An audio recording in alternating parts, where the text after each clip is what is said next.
Hello दोस्तों, कहानियों का दौर चैनल में आपका स्वागत है। आज की कहानी है बहू के आंसू।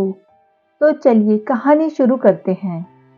अरे महारानी, अब क्या प्राइम मिनिस्टर की कुर्सी हासिल करके ही किताब छोड़ोगी क्या? दिन रात इतनी पढ़ाई कर रही हो, लेकिन फिर भी पास नहीं हो पा रही।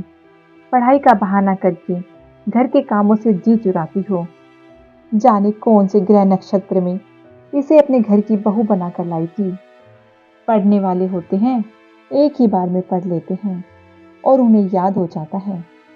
1 साल फेल होने के बाद भी इतनी अकल ठिकाने नहीं आई। काम से जी चुराने के लिए पढ़ाई का नाटक कर रही है। पढ़ लो जितना पढ़ना है, 2 महीने और हैं।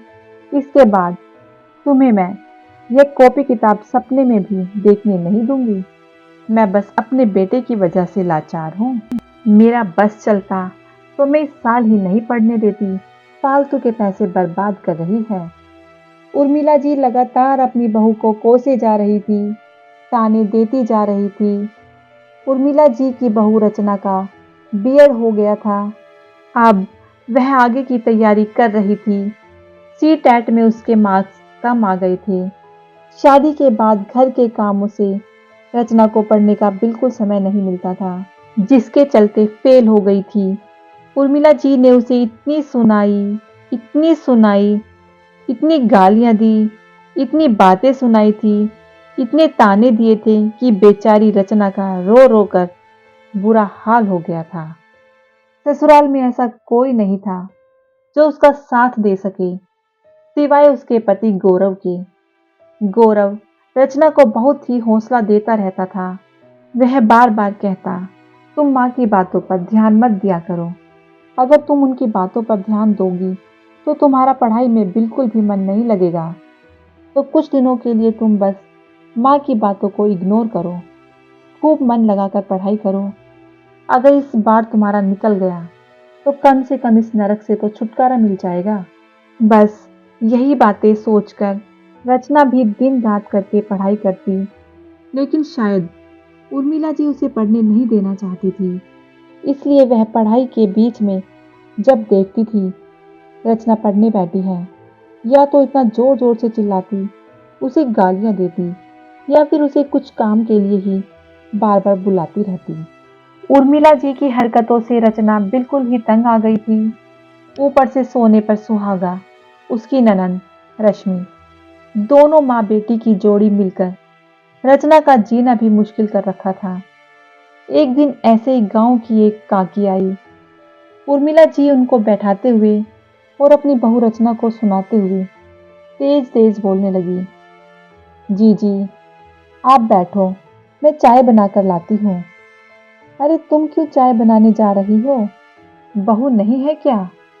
अरे जी जी, अब क्या बताऊं, आजकल की बहू के नखरे। एक ही पढ़ाई 2 साल से पढ़ रही है, लेकिन फिर भी निकल नहीं पाई। मैंने तो मना कर दिया, पढ़ाई लिखाई छोड़ो, अपनी गृहस्थी संभालो। लेकिन सास की सुनता कौन है? सब अपने अपने मन की कर रहे हैं। काम से जी चुराने के लिए कॉपी किताबें लेकर बैठी रहती है। अगर कुछ बोल दो तो होगा कि सास बुरी है, इससे अच्छा अपना काम खुद ही कर लो। सास की बातें रचना को साफ साफ सुनाई दे रही थी, क्योंकि वे इतनी ऊंची आवाज में बातें कर रही थी उसे सुनाने के लिए, ताकि उसका पढ़ाई में मन ना लगे। सास की बातें सुन रचना की आंखों में आंसू आ गए। सुबह 5 बजे उठती है, पूरे घर की साफ सफाई करती है, सबके कपड़े धोती है, बर्तन धोती है, सुबह का नाश्ता बनाती है, खाना बनाती है। सारा काम करने के बाद, सबको खिलाने के बाद वह अपने फ्री टाइम में पढ़ने बैठती है। तो भी माँ जी को पसंद नहीं आता है। माँ जी को तो खुश होना चाहिए कि बहू घर के कामों के साथ साथ पढ़ाई कर रही है, लेकिन इन्हें जाने क्यों इतनी चिढ़ होती थी। उर्मिला जी की आवाज़ फिर से रचना के कानों में पड़ी। अरे ओ मैडम, बाहर आकर कम से कम बड़ों का आशीर्वाद तो ले लिया करो। कि जो प्राइम मिनिस्टर बनते हैं वे किसी का आशीर्वाद नहीं लेते हैं। सच में ऐसी बात पर तो रो पड़ी थी रचना। मतलब माँ जी बाहर वालों के सामने भी उसकी इज्जत उतारने से बाज नहीं आती थी। फिलहाल रचना बाहर जाकर काकी जी के पैर छूकर आशीर्वाद लेती है और फिर उनके लिए चाय बनाने किचन में जाती है। इधर माँ जी ने काकी जी से कहा, देखो जीजी, पैसे रुपए तो बहुत लगे हैं, इतने हजार लगे हैं कि हम बता नहीं सकते। इसकी पढ़ाई में भगवान जाने कुछ बन जाएगी कि नहीं। इसके लक्षण देखकर तो बिल्कुल नहीं लगता कि टीचर बन पाएगी। जब कोई किसी चीज़ के लिए जी जान से मेहनत करे और उसके लिए ऐसे ताने सुनने को मिले ना, तो सच में इंसान तड़प जाता है। वही तड़प रचना के अंदर भी आ गई थी। उसे माँ जी की बात दिल पर लग गई थी। पता नहीं ये टीचर बन पाएगी भी या नहीं। जब इंसान दिमाग से ही फ्रेश नहीं रहेगा तो उसका मन पढ़ाई में क्या ही लगेगा। लेकिन रचना ने सोच लिया कि चाहे कुछ भी हो जाए, माँ जी ने जैसे मेरी इज्जत पूरे गांव में उछाल दी है, मेरी पढ़ाई को बुरी तरह से बदनाम कर दिया है। अगर मैं सच में पास नहीं हो पाई तो यह तो मुझे ताने दे देकर ही मार देंगी, ऊपर से सबके सामने बेइज्जती करेंगी। सो अलग, कहीं सच में इनका कहा सही हो गया तो, मैं टीचर नहीं बन पाई तो ये पूरी जिंदगी मुझे सुनाती रहेंगी, नहीं नहीं, मुझे यहाँ नहीं रहना, इस नर्क में नहीं रहना। बस यही सोच सोच कर रचना काम से टाइम निकालकर अपनी पढ़ाई करती रहती। लेकिन काम करते हुए कोई अपनी पढ़ाई कब तक कर सकता है। अगर बस घर का ही काम होता तो वह भी कर ले। लेकिन जाने क्यों उर्मिला जी जानबूझकर बगल की औरतों को बुला बुलाकर अपने घर चाय पिलाने लगी और समाज की इज्जत देखते हुए बेचारी रचना को उठना ही पड़ता था। सबके लिए चाय बनाती, पानी पीने के लिए देती, कभी कभी पकोड़े बनाती, फिर उसके बर्तन हो जाते। मतलब पूरा दिन ऐसे ही निकल जाता था। बस अब 20-25 दिन ही बचे थे। अगर ये दिन भी ऐसे ही निकल गए तो इस बार भी रचना का पास होना मुश्किल था। आखिरकार तंग आकर रचना ने गौरव से बात करी और अगले ही दिन अपने मायके चली गई, क्योंकि यहाँ तो उर्मिला जी ने उसका पढ़ना ही मुश्किल कर रखा था। मायके में रहकर रचना ने अपना पेपर भी दे दिया। जैसे ही पेपर ख़त्म हुआ, उर्मिला जी का फ़ोन जाता है। अरे मास्टरनी जी, अब तो आपको डिग्री मिल जाएगी, अब घर भी आ जाओ, थोड़ी गृहस्थी भी देख लो। उर्मिला जी की बातें रचना की माँ ने भी सुनी। बेटी के लिए उन्हें बहुत ही दुख हुआ, लेकिन खुशी इस बात की थी कि कम से कम दामाद तो सही है, वह बेटी को समझता है और ज़माने के साथ साथ चल रहा है। अगर बेटी का पति बेटी के साथ है तो फिर वह तो ज़माने से भी लड़ सकती है। फिर यह सास क्या है। सास वैसे भी जल्दी किसी को अच्छी मिलती कहाँ है जो रचना को मिले। खैर, अगले दिन रचना ससुराल वापस भी आ गई। अब वह बस दिन रात भगवान से यही प्रार्थना करती कि जैसे भी हो बस उसका इस बार मार्क्स अच्छे आ जाएं।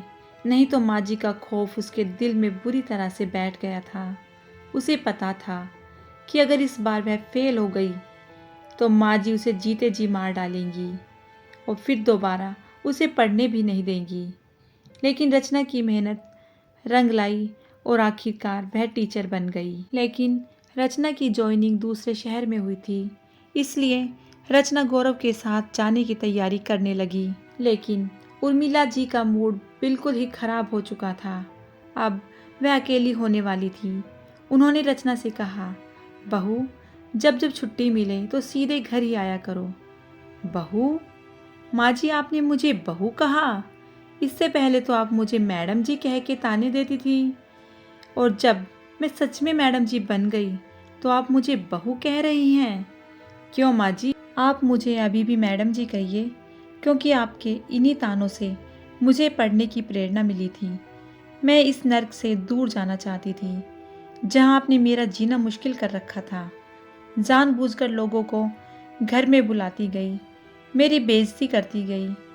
माँ जी, आपने वह कहावत तो सुनी होगी ना कि हर एक सफल इंसान के पीछे किसी न किसी औरत का हाथ होता है। तब मेरे भी पीछे एक औरत का हाथ ही था और वह औरत आप हैं। और आपके ताने, अगर आप मुझे इतने ताने नहीं देती, इतना सबके सामने जलील नहीं करती, तो शायद मैं यहाँ से निकलने के लिए ज़ोर शोर से पढ़ाई में मन नहीं लगा पाती। इसलिए आपके यह ताने और आपको मैं ज़िंदगी में कभी भूल नहीं सकती।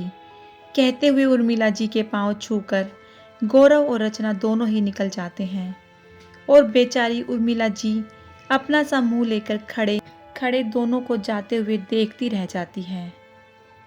तो दोस्तों, जब खुद की बेटी पढ़ाई करे तो हम ससुराल वालों पर कितने आरोप लगाते हैं कि उसे पढ़ने का टाइम नहीं देते, दिन भर काम करती है। लेकिन अगर वही पढ़ाई बहू करने लगे तो वही बातें बहू के लिए नहीं निकलती। क्यों? तो दोस्तों, उम्मीद करती हूँ आपको ये कहानी पसंद आई होगी। यदि आपको ये कहानी पसंद आई हो तो कहानी को लाइक कीजिएगा, शेयर कीजिएगा और चैनल को सब्सक्राइब करना बिल्कुल ना भूलिएगा। कहानी सुनने के लिए बहुत बहुत धन्यवाद।